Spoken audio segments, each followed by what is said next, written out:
Breaking news. Alassane Dramane Ouattara, Côte d'Ivoire president, has been overthrown by the military coup. As we speak to you, he is no more the president of Côte d'Ivoire. The military has taken over power. So all the countries border with La Côte d'Ivoire should be very, very careful.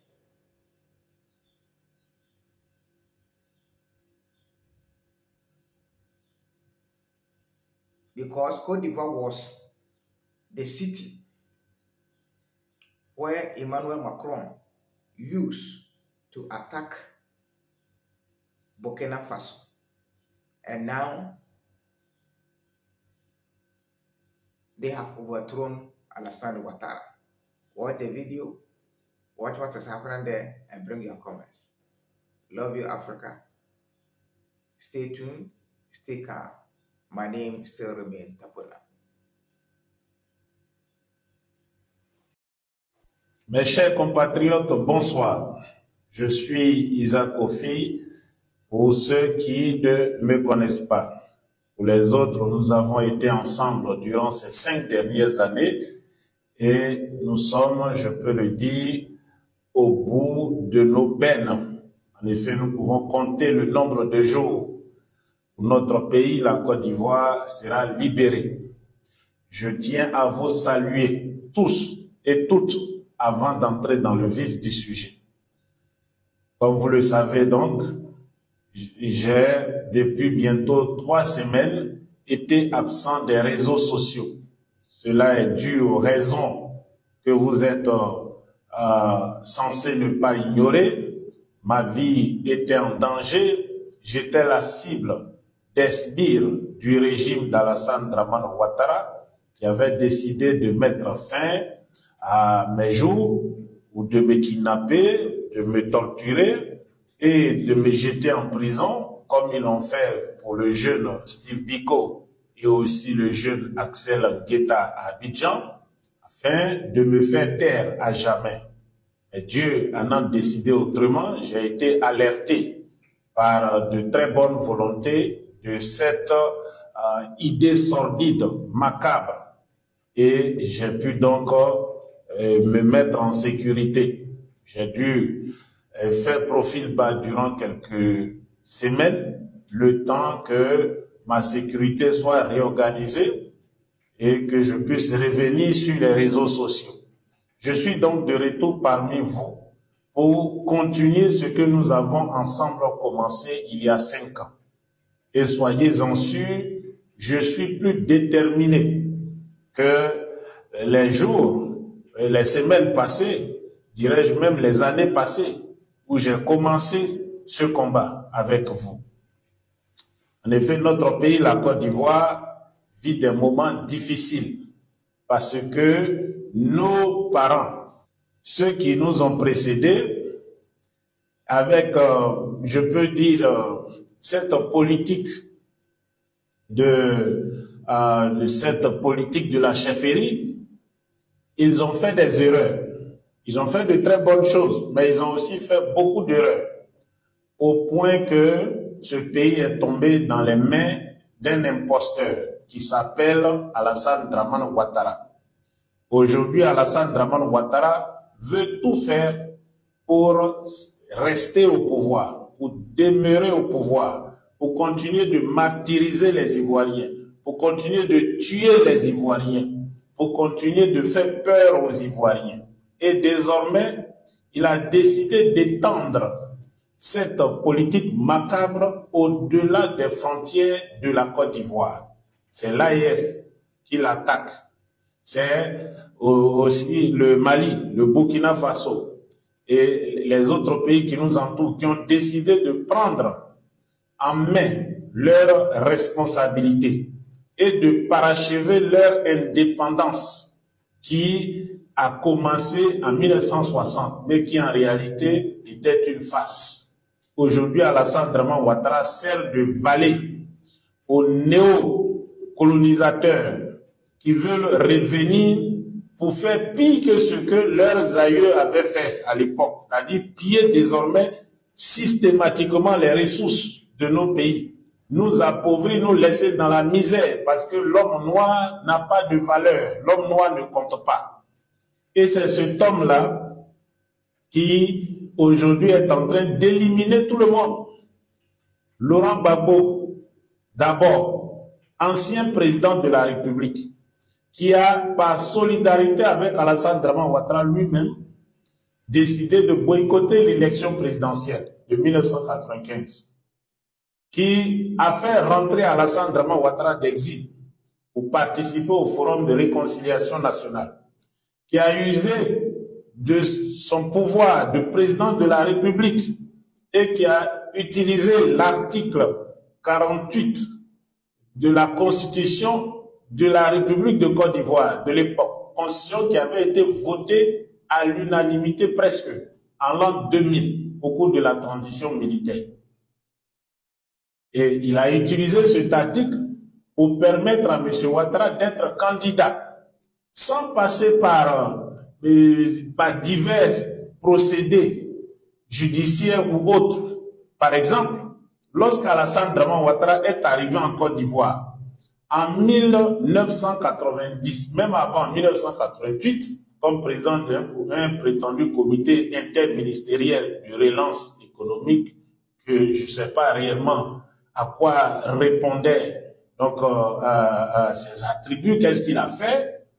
Parce que ce pays, aujourd'hui, on aura l'occasion sûrement d'en parler, ce pays est à la dérive économique et sociale.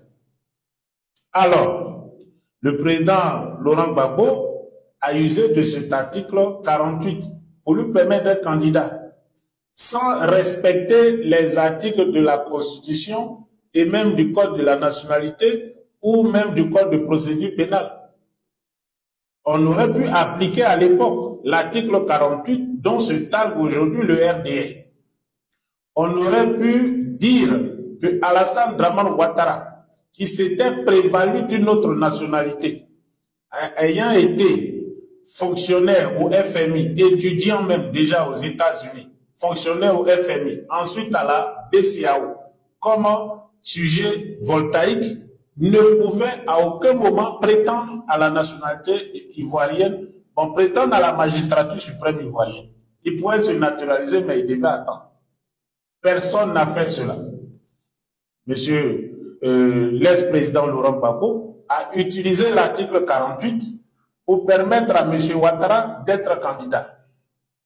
Il a été candidat et avant même d'être candidat, il avait un groupe rebelle armé qui attaquait le pays. Ça, c'est ce qu'on appelle de la haute trahison. C'est une guerre qu'il a livrée contre ce pays. Il aurait même pu être fusillé pour cela, parce que ça s'est passé en France dans les années 40. Lorsque la France a retrouvé, on va dire, sa souveraineté, après, bien sûr, la défaite de l'Allemagne nazie, Laval, qui était Premier ministre, a été fusillé. Pétain, maréchal de France, a été arrêté, jugé et condamné. Il n'a pas été fusillé parce que tout simplement, il y avait son âge et son prestige passé. Celui d'avoir été un militaire d'exception, d'avoir combattu pour la France. Sinon, on l'aurait fusillé comme Laval. Alassane Draman Ouattara aurait pu être fusillé pour avoir attaqué la Côte d'Ivoire, pour avoir livré une guerre à la Côte d'Ivoire, n'étant même pas un sujet, un citoyen ivoirien, parce qu'il s'était prévalu de notre nationalité. Mais les Ivoiriens ont fait fi de tout cela. Pour avoir la paix, ils ont accepté d'aller à des discussions. Marco 6, Lomé 1, Lomé 2, Accra, Ouaga, etc. pour avoir la paix. Mais malgré tout cela, Alassane Draman Ouattara, une fois président, il va faire déporter Laurent Gbagbo à La Haye pour le mettre en prison, pour le humilier. Déjà à Abidjan, à l'hôtel du Golfe, à Koroko, etc. Lui et toute sa famille, arrêtés, maltraités, humiliés. Il va le conduire à La Haye. avec la complicité de la France, de Nicolas Sarkozy, qui il s'est souvenu qu'il aurait dû terminer même avec Laurent Gbagbo. Il ne l'a pas fait, alors il allait tuer le colonel Kadhafi, parce que ce dernier a été aussi son bienfaiteur. Il lui a donné 50 millions de dollars, soit 30 milliards de francs CFA à l'époque, pour battre campagne et devenir le président de la République française. Vous voyez ces hommes-là, ces complices. Quand vous leur faites du bien, vous êtes leur ennemi, ils doivent vous abattre. Et c'est cela, c'est ce que Ouattara Alassane applique en Côte d'Ivoire. Il a exclu aujourd'hui Laurent Gbagbo de la liste, celui qui a permis qu'il soit même candidat, parce que Gbagbo aurait pu refuser. Alassane n'aurait jamais été candidat, il n'aurait jamais gagné une élection. Si c'était la guerre, il y avait des millions d'Ivoiriens qui étaient prêts à aller se battre. Alors, mes chers compatriotes, aujourd'hui, voici la situation. L'ancien président de la République, qui n'est pas sur les listes électorales, pendant qu'il y a des faussaires connus comme Kome Bakari, qui s'est accaparé des terrains des Ivoiriens, ils cassent leur maison à Abidjan. Lui, il est sur la liste électorale. Il a un passeport ivoirien. Blaise Compaoré et son frère Simon et bien d'autres. Et aujourd'hui sont des Ivoiriens, ils peuvent être sur la liste électorale, ils peuvent même devenir des candidats, ils peuvent aussi même, comme on appelle, parler au nom de la Côte d'Ivoire. Pendant que un ancien président comme Gbagbo ne peut pas être sur la liste, il ne peut pas être éligible quelque part. Deuxièmement, son ex-ministre de la jeunesse, M. Charles Blé Goudé, lui aussi exclu. Le président Guillaume Soro, qui a sacrifié sa jeunesse pour permettre à Alassane Draman Ouattara d'être là où il est aujourd'hui. Lui aussi, il a été exclu. Exclu de la liste électorale, condamné à la prison à vie et condamné à l'exil. Et on lui arrache tous ses biens. Voici comment Alassane Draman Ouattara remercie ceux qui lui ont fait du bien dans sa vie. Et non content de tout cela, au moment où le peuple de Côte d'Ivoire appelle à la paix, appelle à des discussions, à un dialogue politique, à une réconciliation vraie, pour éviter qu'il y ait encore des morts, pour éviter que le sang des Ivoiriens coule encore, voici que Alassane Draman Ouattara vient exclure encore un digne fils et non des moindres de la liste électorale. Il s'agit du président Tidiane Diack, petit-neveu du président Félix Houphouët-Boigny, qu'il a même élevé au palais présidentiel à Yamoussoukro. J'ai donné ici un jour mon témoignage. Moi, je suis arrivé à Yamoussoukro en 1984. Avant ça, j'étais à Bodogro. J'avais à peine 9 ans. J'ai fait le CPE jusqu'au CE1 à Bodogro et au CE2, pardon, 1984-85, on m'a envoyé chez mon oncle, qui était pasteur, un docteur en théologie à Yamoussoukro. Je suis arrivé là en 1984, en septembre. Et j'étais à la mission protestante, pour ceux qui connaissent, en Zouissi. C'est de là que j'ai vu qu'on allait enterrer la mère de M. Tidiane Diack. Moi, j'étais un gamin. Je venais à peine d'avoir 10 ans. Aujourd'hui, j'en ai 50. C'est-à-dire que c'était 40 ans en arrière. Et ce jour-là, cette image m'est restée gravée. C'était, je peux dire, une de mes premières images. Parce que à l'époque, c'était un sujet grandiose. C'était, je peux dire, c'était l'information du moment. Parce que tout le monde en parlait. Moi, j'étais un enfant. Mes tantes, mon oncle qui regardait même souvent le journal télévisé, qui le fait tous les jours, tout le monde en parlait. Oui, la femme du ministre Amadou Diamo, la nièce de Oufoué est décédée. Il y avait des funérailles presque nationales à Yamoussoukro. On allait enterrer cette dame. J'ai vu le cortège passer. Mais aujourd'hui, on apprend que Alassane Draman Ouattara dit que Tidiane Thiam, que sa maman, elle est enterrée là-bas avec les Boigny, elle n'est pas ivoirienne. Disons, Tidiane Thiam n'est pas ivoirien. Lui qui s'est prévalu devant tout le monde d'une nationalité voltaïque, une nationalité étrangère. Et je vais vous dire que le Burkina Faso, le peuple du Burkina Faso, qui à l'époque s'appelait le peuple voltaïque, est un peuple digne. Ils n'ont rien à voir avec Alassane Draman Ouattara. Ce dernier, d'ailleurs, avait eu maille à partir avec le capitaine Thomas Sankara, qui à l'époque était le chef de la révolution, qui a incrusté ces valeurs, même pas ces valeurs à son peuple, qui aujourd'hui est un peuple digne, un peuple combatif, malgré les difficultés. Alassane Draman Ouattara a toujours été un valet qui vit accroché aux Occidentaux pour les sales besognes. Mais pour revenir sur le cas du président Tidjane Thiam, ce monsieur dont la mère était le neveu du père fondateur de la Côte d'Ivoire, celui qui s'est battu 15 années pour que la Côte d'Ivoire ait l'indépendance, aujourd'hui on dit qu'il n'est pas ivoirien. Le président Félix Houphouët-Boigny doit se retourner dans sa tombe pour plusieurs raisons. D'avoir cédé aux pressions pour accepter que Alassane Draman Ouattara vienne en Côte d'Ivoire pour être Premier ministre.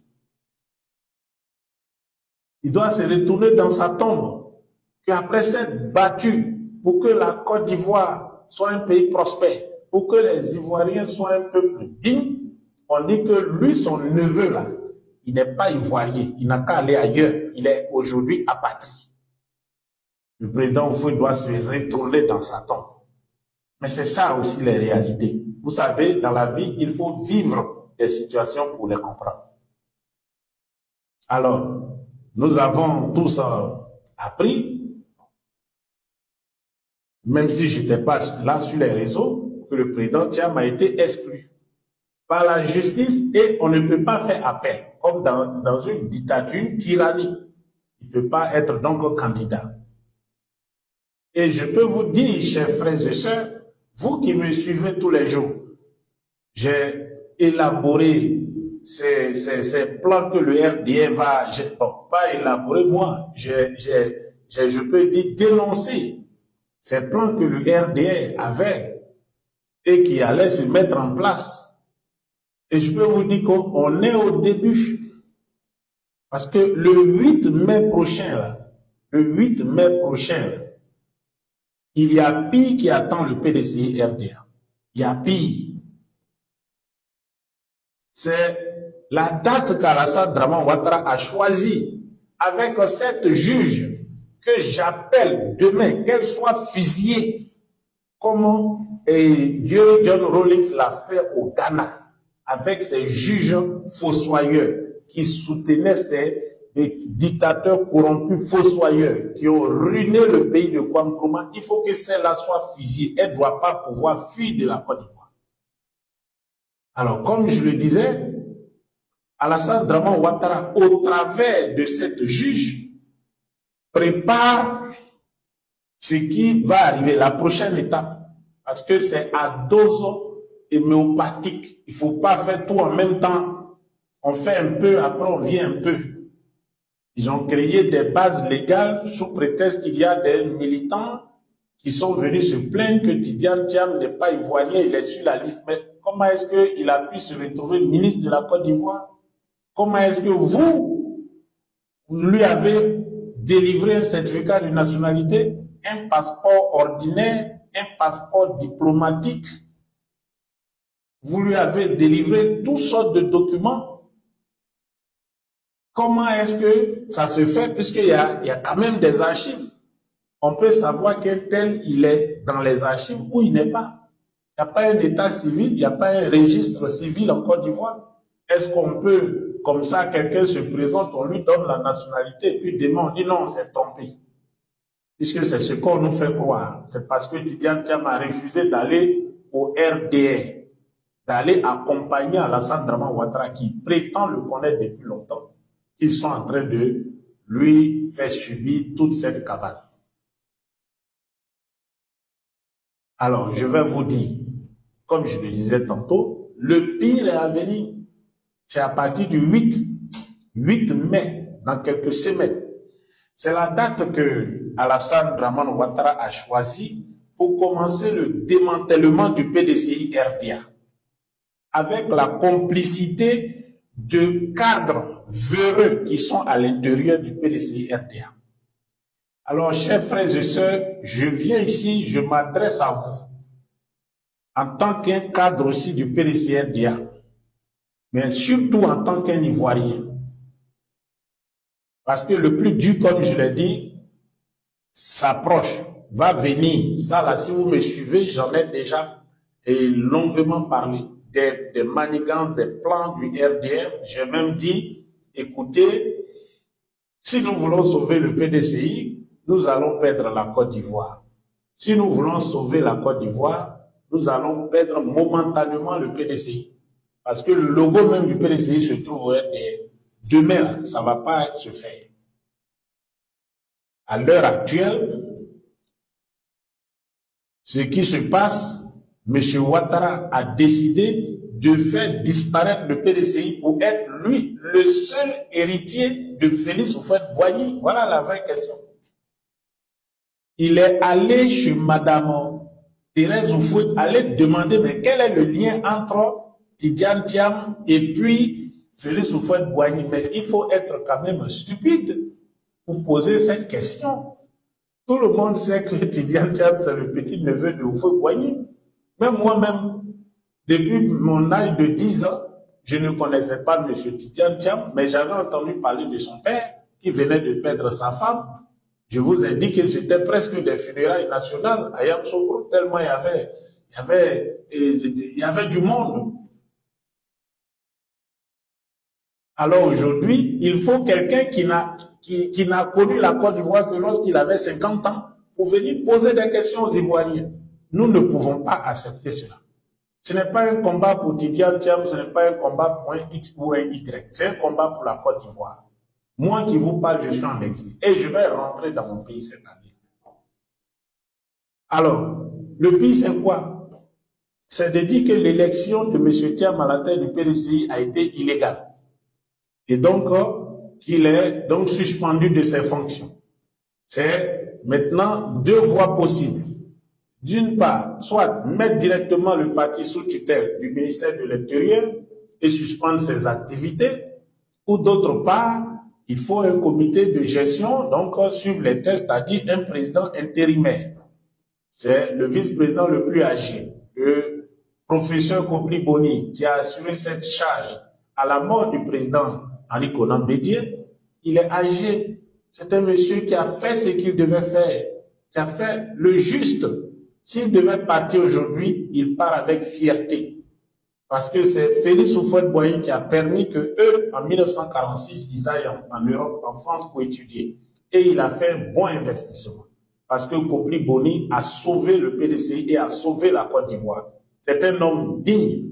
Mais aujourd'hui, il doit être triste de voir ce que Alassane Dramane Ouattara est en train de faire à ce parti qui a bâti la Côte d'Ivoire, qui a permis que lui, Dramane Ouattara, arrive et puisse avoir un travail dans ce pays, n'étant même pas ivoirien. Alors, je pense que M. Kopli Boni, vu son âge, va vouloir se mettre de côté, ou même la justice, aux ordres d'Alassane Dramane Ouattara, va purement et simplement dire que bon, il faut l'enlever. On a vu Valérie Yapo citer des noms, on a vu d'autres qui sont dans le complot aussi, qui sont avec le RDS, citer des noms. Nous verrons bien quelle voie la justice aux ordres d'Alassane Dramane Ouattara va prendre. Mais l'autre danger, c'est qu'il peut avoir des troubles au sein de la maison du parti ou même à l'extérieur. Alors ils enverront la police pour entourer. Interdit d'activité le parti, en tout cas à l'intérieur de la maison du parti ou même de la permanence au plateau où dans ces jours, nous avons vu beaucoup de rassemblements. Alors, si le PDCI-RDA, le parti le mieux implanté de Côte d'Ivoire, à 6 mois de l'élection présidentielle, se trouve dans l'incapacité de mener ses activités parce que un dictateur, un tyran, a usé de la justice, a usé de personnes corrompues, telles que cette juge Aminata, qui a déjà tenté même de suspendre le congrès du PDC-RDA, si Draman Ouattara use de cette dame que je ne vais pas qualifier pour attaquer le PDCI, quand est-ce que le PDCI se remet sur pied pour aller au combat? Deuxièmement, si le parti est mis sous tutelle directement par le ministère de l'Intérieur, quand est-ce qu'ils vont accepter de donner? Puisque depuis ils ont pris le logo du PDCI, ça fait déjà plus de 10 ans, ils n'ont pas remis le logo. Et comme je le disais aussi, il y a plus grave qui peut arriver, c'est que il va y avoir des factions qui vont se créer au sein du PDC-RDA. Parce qu'il faut reconnaître que c'est un parti national qui a tout fait, qui a formé des cadres, qui a permis à des gens d'avoir du travail. Quand je vois le nombre de gens qui ont bénéficié du PDCI et qui aujourd'hui se sont détournés ou qui sont là, qui jouent au double jeu, je suis écœuré. Moi, un jeune homme qui est venu à peine il n'y a pas longtemps pour militer activement dans ce parti, même si j'étais militant déjà depuis ma jeunesse, depuis mes 18 ans, même avant mes 18 ans, depuis mes 17 ans, dans la jeunesse du parti Ayam.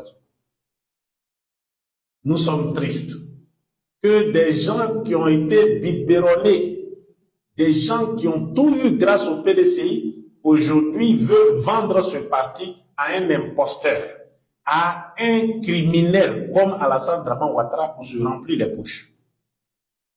Je vous ai dit, bon, il peut y avoir des bagarres où des factions peuvent monter des gens pour venir, pour semer le désordre, créer des troubles à la maison du parti. Et puis on dit, bon, le parti, les activités sont suspendues.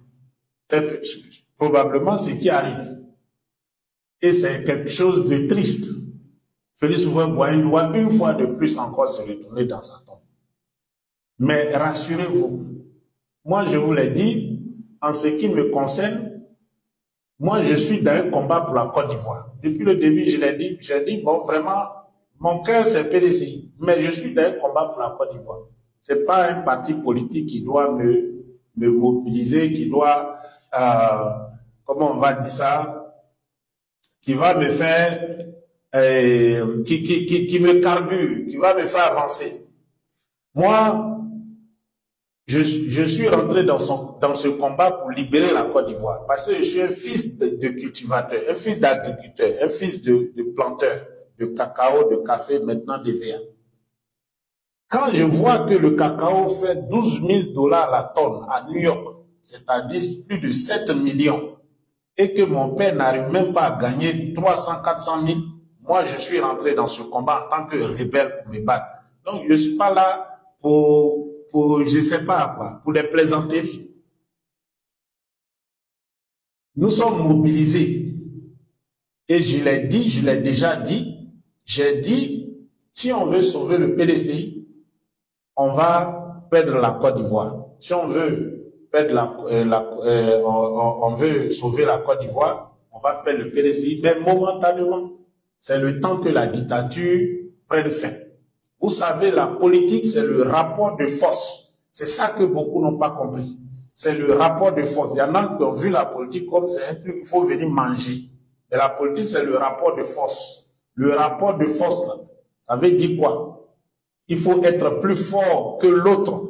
Si Draman Ouattara dit qu'il est criminel, nous allons lui montrer qu'il n'y a pas une école pour apprendre la criminalité. Il n'y a pas une école dans le monde pour apprendre à vouloir violer, à brimer les gens. Nous allons lui montrer que non seulement nous sommes résistants et résilients, mais nous savons faire ça plus de 1000 fois ce que lui fait. Et on va lui montrer ça cette année. Je n'ai pas dit l'année prochaine, j'ai dit cette année. C'est une question de jour. Maintenant, concernant le PDCI, ce qui va se passer dans les jours à venir, qui suis-je pour analyser? On a déjà écouté beaucoup de communiqués, on va continuer d'en écouter. On voit qu'il y a peut-être très peu de réactions, il y a des groupes qui se forment. Moi, je le dis ici, dans les semaines à venir, je prendrai une décision. Si je dois continuer au PDCRDA en tant que même membre de bureau politique ou en tant que simple militant, mon combat c'est pour la Côte d'Ivoire. Ce n'est pas forcément pour un parti politique. Nous voulons le départ d'Alassane Dramane Ouattara. Personnellement, déjà pour que je rentre dans mon pays. Donc ce n'est pas une question de parti politique. Et puis les gens qui ont bu le biberon du PDCI depuis des années, c'est-à-dire qu'on leur a tout donné. On leur a donné des bourses. Leurs parents, ils avaient des postes. Ils détournaient l'argent. Les enfants étaient à l'aise. Ils voyageaient, ils faisaient tout. Ils ont profité de cette Côte d'Ivoire, du travail. Et aujourd'hui, c'est eux qui veulent détruire l'héritage de celui, de Félix Faure-Boigny, de celui qui l'a permis d'avoir tout ça. Qu'est-ce que nous, on peut faire? Qu'est-ce que nous, on peut faire? Ma parole peut changer quoi dedans? Nous allons assister et nous allons prendre les décisions qui s'imposent. Je ne viendrai pas m'asseoir là pour discuter de un tel. Non. Aujourd'hui, le président Gbagbo, il a fait son comité central. Il a dit qu'on va soutenir le PDCI parce que c'est la pluralité du discours. Le PDCI ne doit pas disparaître. Nous nous battrons pour que le PDCI ne disparaisse pas. Mais peut-être nous le ferons hors du PDCI-RDA. Nous le ferons hors du PDCI-RDA. Nous allons observer la situation et nous allons prendre la décision qui s'impose dans les jours ou les semaines à venir. Parce que nous n'allons pas rester là dans la plaisanterie. Nous n'allons pas être là avec des gens qui, malgré qu'ils ne sont pas au pouvoir, ils ont les milliards, ils roulent dans les grosses voitures pendant que les jeunes souffrent.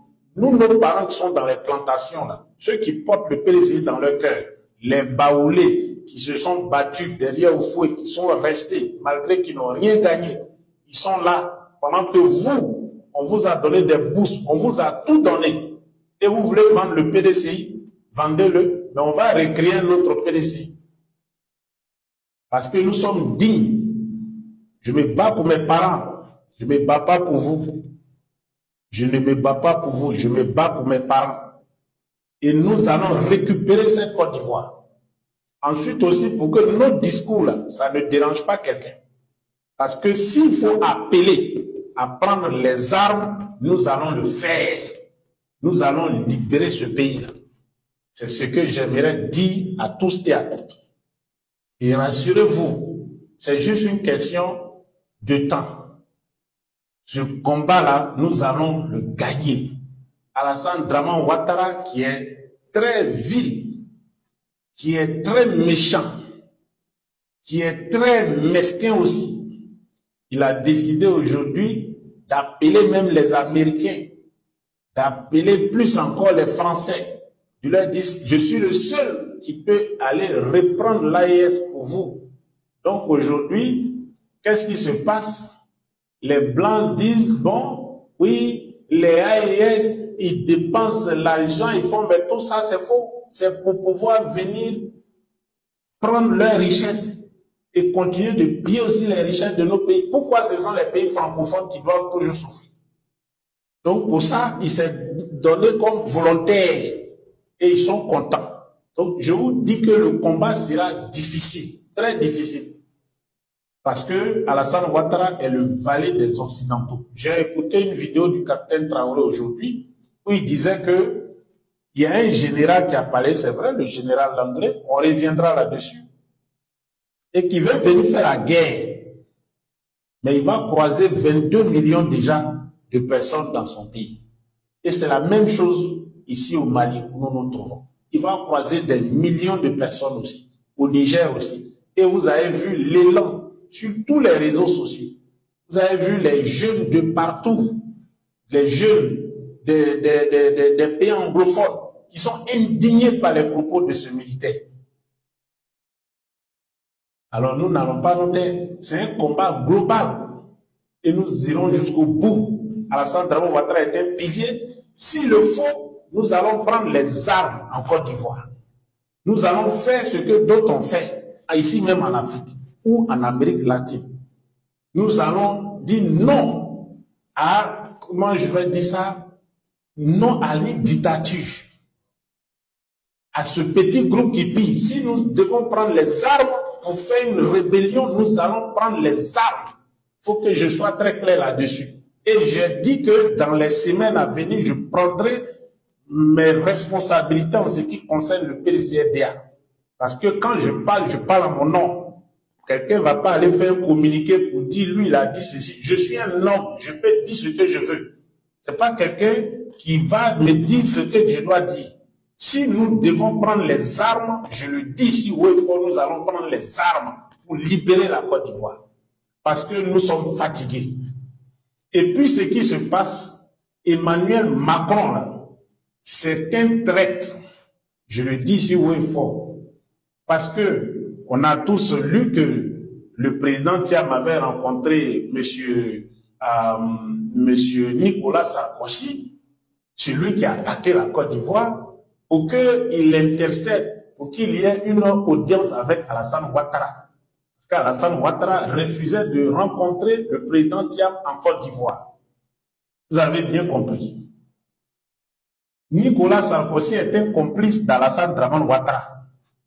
Ils ont fait ensemble le coup d'État, ils ont fait même pas sur la Côte d'Ivoire et ils ont pillé ensemble ce pays. Et ils l'ont soutenu les 15 dernières années. Au moment où ils veulent le lâcher, Alassane Dramane Ouattara a une nouvelle trouvaille, l'AES. Il faut que je sois là pour pouvoir vous aider à récupérer l'AES. C'est pour ça qu'il fait les tentatives de coup d'État tous les jours. Est-ce que le président Thiam, ça c'est une parenthèse d'abord, est-ce que le président Thiam est prêt à servir de valet de la France ou des Occidentaux pour attaquer l'AES? Il ne va pas le faire. Parce que le président Félix Houphouët-Boigny ne l'a pas fait. Malgré ses bons rapports avec la France. Donc la France, qui est un État criminel à l'heure où nous parlons, ne va jamais soutenir quelqu'un qui ne peut pas contrôler, tirer par les ficelles. Donc actuellement, la France est en train de blaguer le président Tidjane Thiam. Il faut dire la vérité aussi. La France fait croire qu'elle va nous aider à chasser Alassane Ouattara.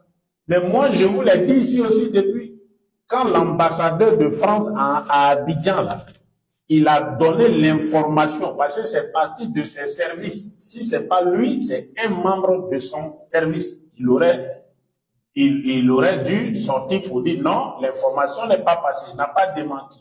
Donc c'est ça.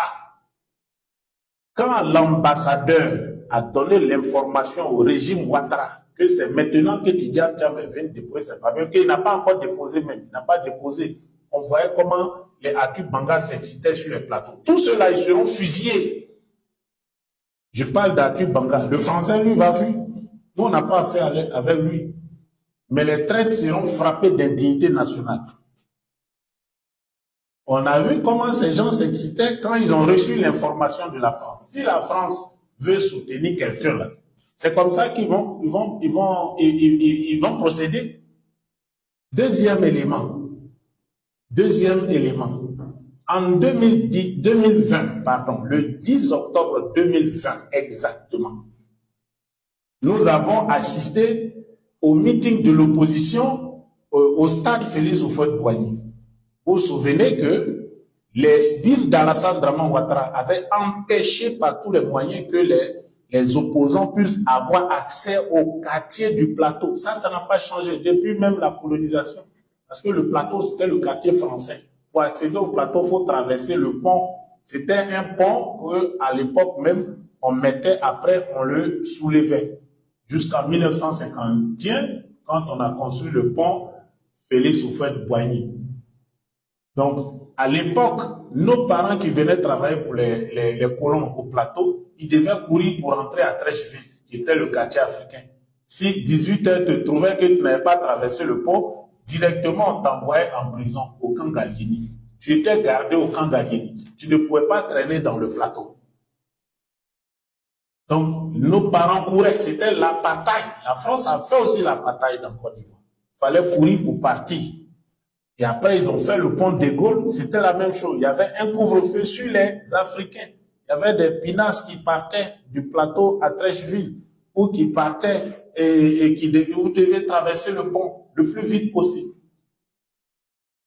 Et puis, on a le camp Gallieni qui sépare le quartier d'Adiamé du plateau. On a d'autres camps militaires là-bas. Toutes ces maisons que vous voyez, préfecture de police, quoi, c'était le colon qui l'a construit. Pour mieux contrôler le plateau. Donc aujourd'hui, là, le criminel Alassane Draman Ouattara utilise la même chose pour contrôler cette enclave-là. Alors, quand il y a une manifestation au plateau, les gens ne peuvent pas venir. Si c'est une manifestation à Yopougon, il y avait un stade là-bas, vous allez voir que ça va être rempli. Et les gens ne pouvaient pas traverser les ponts. Ils ne pouvaient pas quitter à Gamay pour rentrer dans le plateau. Parce que on a cette ligne-là que les colons ont tracée, que Alassane Draman Ouattara a renforcée. Donc les gens n'avaient pas eu accès au stade. Le journaliste là, Thaïs Brouk de France 24, quand il est parti, qu'est-ce qu'il a fait? Il allait s'arrêter le côté où le stade était vide. Et puis pour dire, bon, l'opposition n'a pas mobilisé, ils ne sont pas venus, voilà, et ils n'ont pas des gens. Vous avez écouté ça. Sinon, je vais ici, quand on va revenir pleinement, je vais vous remontrer cette vidéo. Ensuite, le ministre des Affaires étrangères, qu'est-ce qu'il allait dire? C'est Le Drian, le mafieux breton, que non, dans ce pays-là, non, c'est pas Lettonie, c'est Biélorussie, les populations sont sorties, donc la France a lancé un appel pour que le président respecte le vote populaire. Mais en Côte d'Ivoire, les gens, ils sont pas sortis. Et vous savez que c'est faux. Les gens sont sortis dans toutes les villes, dans toutes les villes, dans tous les villages, tous les hameaux de Côte d'Ivoire, sont sortis partout. Mais la France n'a pas vu ça. Parce qu'il soutenait Alassane Draman Ouattara. Ensuite, vous avez vu comme Biélorussie, là, ils sont alliés avec Poutine, ils ont attaqué ce monsieur. Mais ils n'ont pas attaqué Alassane Ouattara. La suite, on l'a vu. Ils ont continué avec Alassane Ouattara. D'ailleurs, même pour superviser l'élection, superviser la fraude de 2020, ils ont envoyé l'ambassadeur qui est là, actuellement. Et il continue son travail. Mais lui, il doit faire attention. Il doit faire attention, il sera jugé par l'histoire. La France est en train de jouer à un jeu qui va le faire perdre toute présence en Afrique de l'Ouest francophone. C'est la Côte d'Ivoire qui est aujourd'hui le pays le plus important. Et si elle perd la Côte d'Ivoire, elle perdra sûrement le Sénégal et les autres pays tels que le Togo et le Bénin. Le Togo même est déjà parti. Alors, si vous suivez l'actualité, vous avez pu entendre les reportages de France 24, de TV5 Monde sur la manifestation spontanée qui a eu lieu à la permanence du parti au plateau, qui n'était même pas une manifestation, c'était un regroupement pour aller ensemble au tribunal, pour écouter le verdict. Ils ont dit que non, Tidjane Thiam n'a mobilisé que 200 personnes. Vous dites que bon, ensuite ils ont envoyé un expert, un prétendu expert, vous dites que bon, voilà, il n'est pas connu, il était hors du pays, etc. Mais il s'agit du PDCI, il ne s'agit pas de Tidjane Thiam. Le PDCI est le plus vieux parti, c'est le parti qui a construit, pas seulement qui a envoyé l'indépendance, parce que s'ils n'avaient pas fait le travail, aujourd'hui on les aurait vomis, on les aurait oubliés. Mais Houphouët a travaillé. Les gens sont nostalgiques de Félix Houphouët-Boigny. C'est pour ça qu'ils sont au PDCI. Ce n'est pas parce que, oui, il y a un tel qu'on ne connaît pas qui est venu. On se dit qu'avec les capacités qu'il a, il peut faire la même chose que Félix Houphouët-Boigny a fait à l'époque. Voilà. Donc, on se dit que Tidjane Thiam peut faire ce que Houphouët a fait. Parce qu'il a travaillé avec le président Bédié. Et il a fait les 12 travaux de l'éléphant d'Afrique.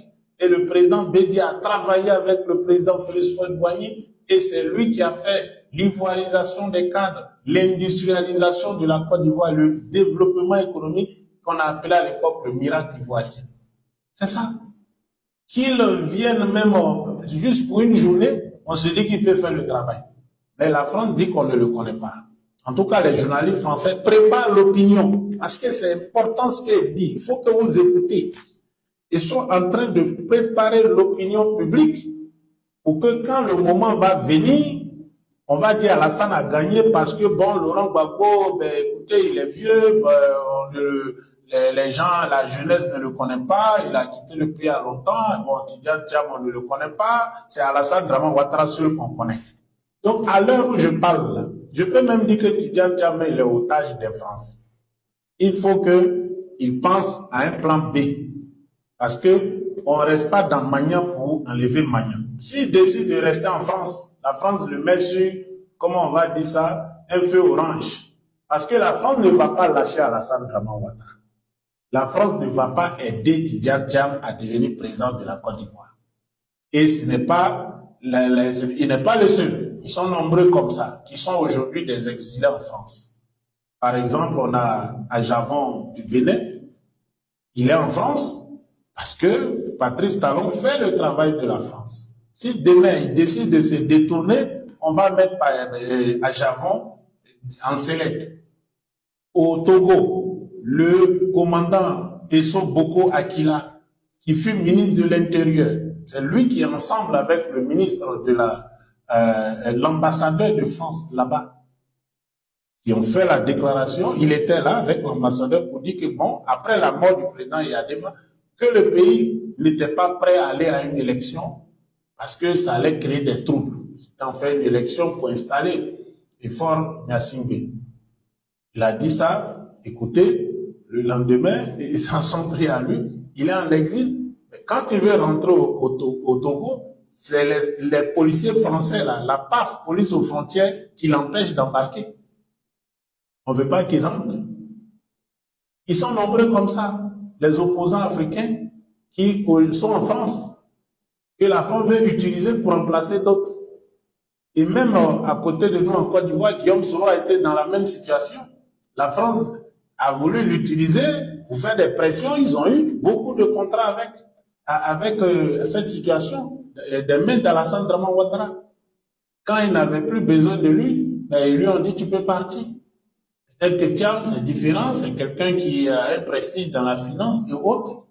Aujourd'hui, la France défend ses intérêts et la France, ou peut-être directement Alassane Draman Ouattara lui-même, a réussi à convaincre le président Trump, qui est élu, pour qu'il rentre dans leur bateau parce qu'ils doivent récupérer l'AES.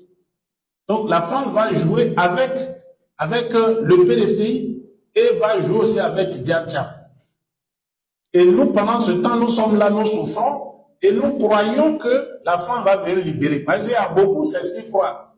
Beaucoup de cadres PDCI sont venus, tu les vois, quand ils parlent, mais on dirait déjà qu'on a pris le pouvoir. C'est-à-dire, quand tu vois même leur comportement actuellement, tu sais comment ils vont se comporter après.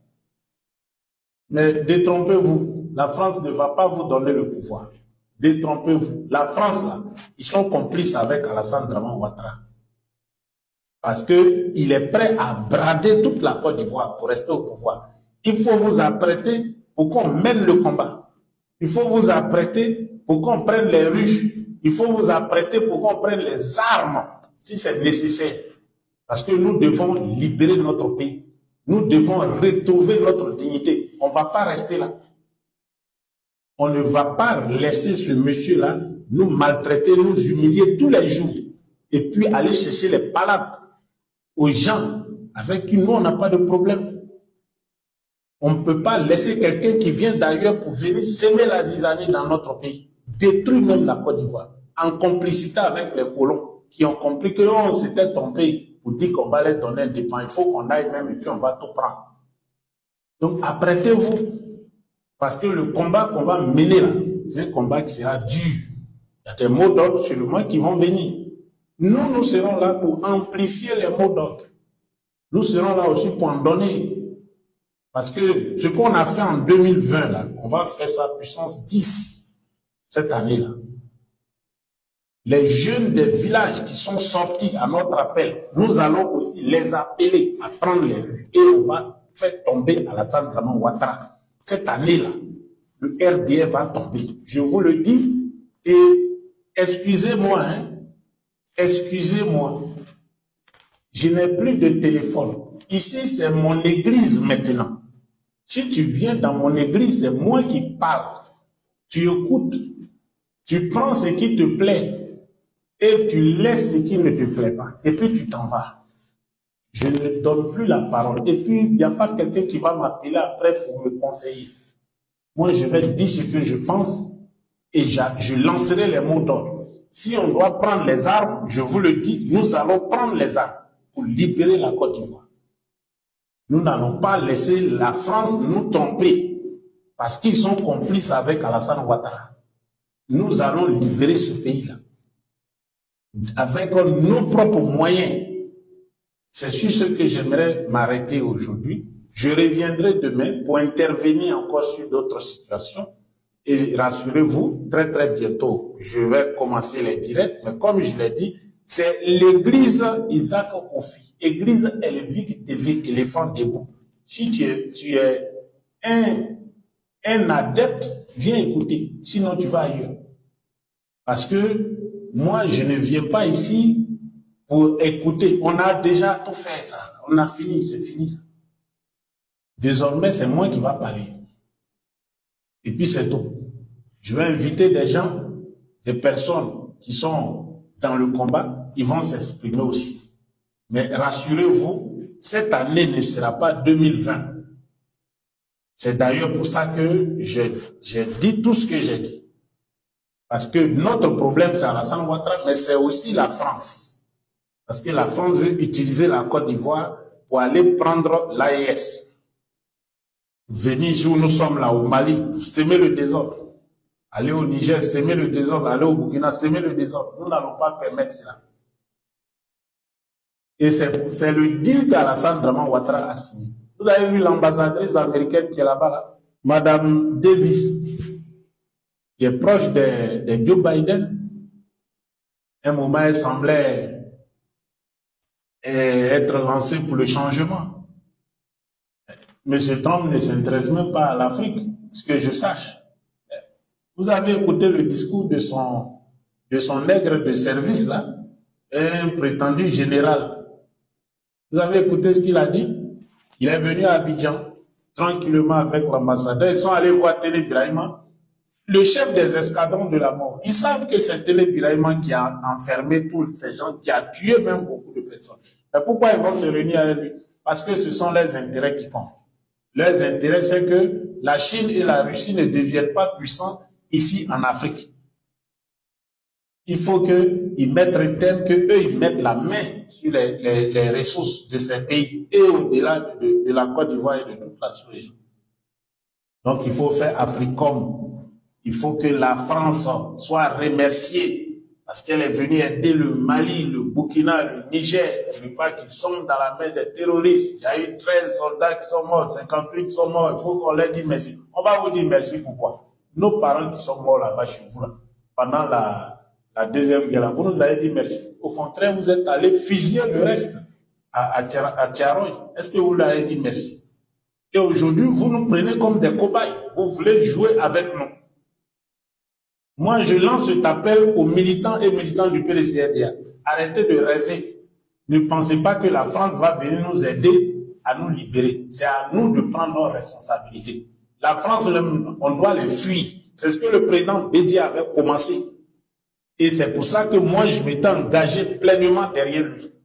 Le président Tcham est venu, j'observe. De toute façon, il n'a jamais dit qu'il est avec la France. Oui, il était français, il est resté longtemps à Paris.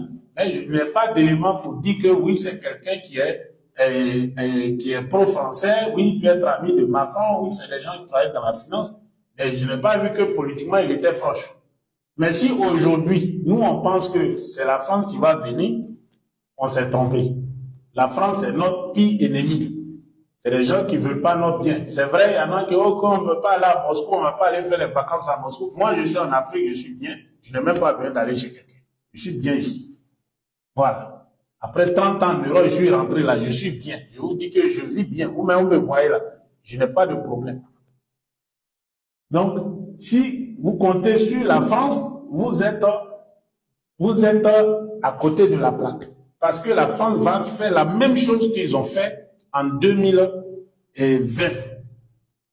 ils vont soutenir Alassane Draman Ouattara au finish. Parce que je ne vois pas comment ils vont s'arranger. Ça, c'est un. De deux, Alassane Ouattara, c'est leur pion, leur cheval de Troie pour récupérer l'AES.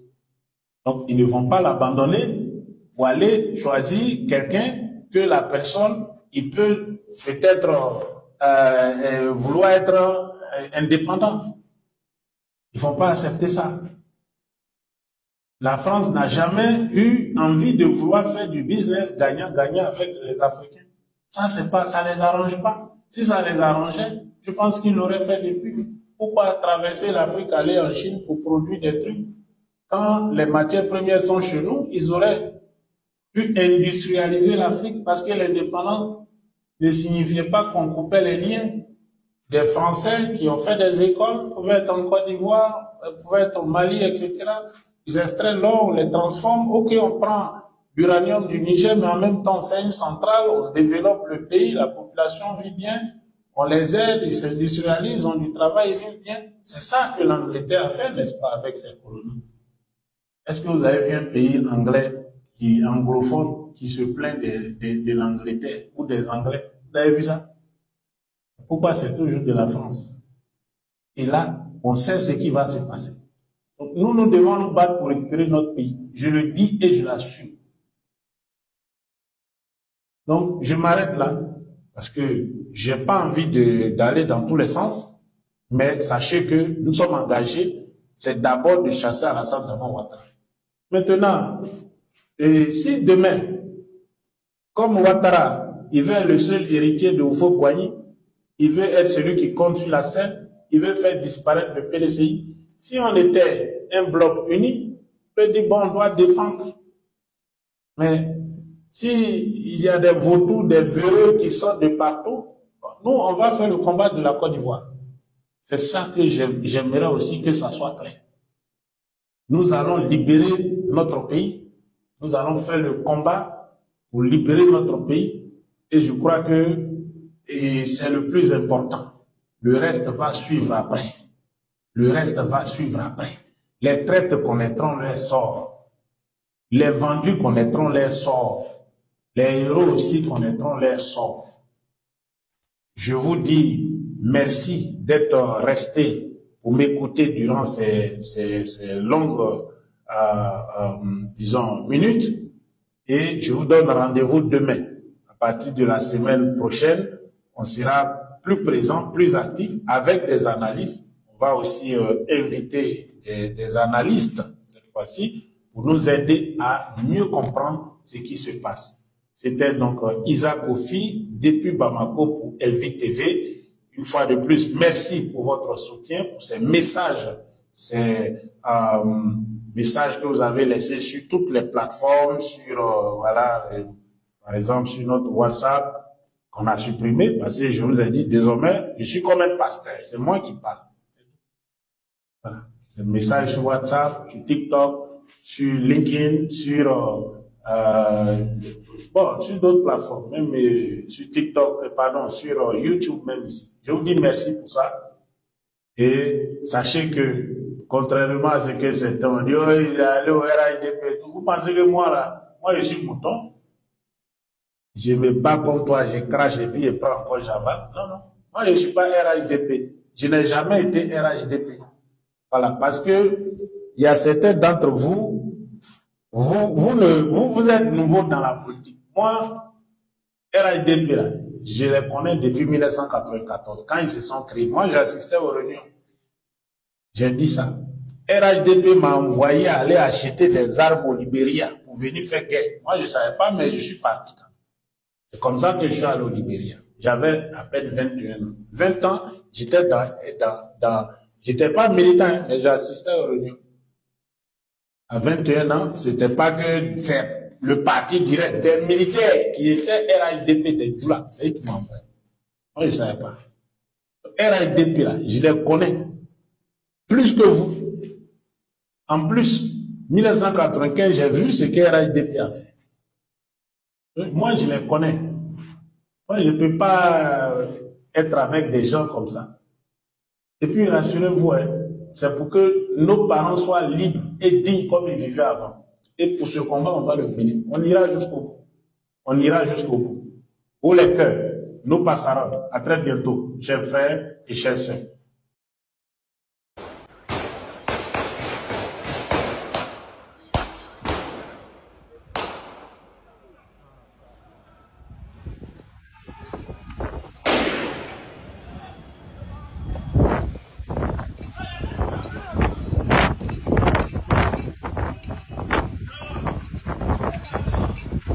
C'est un blanc.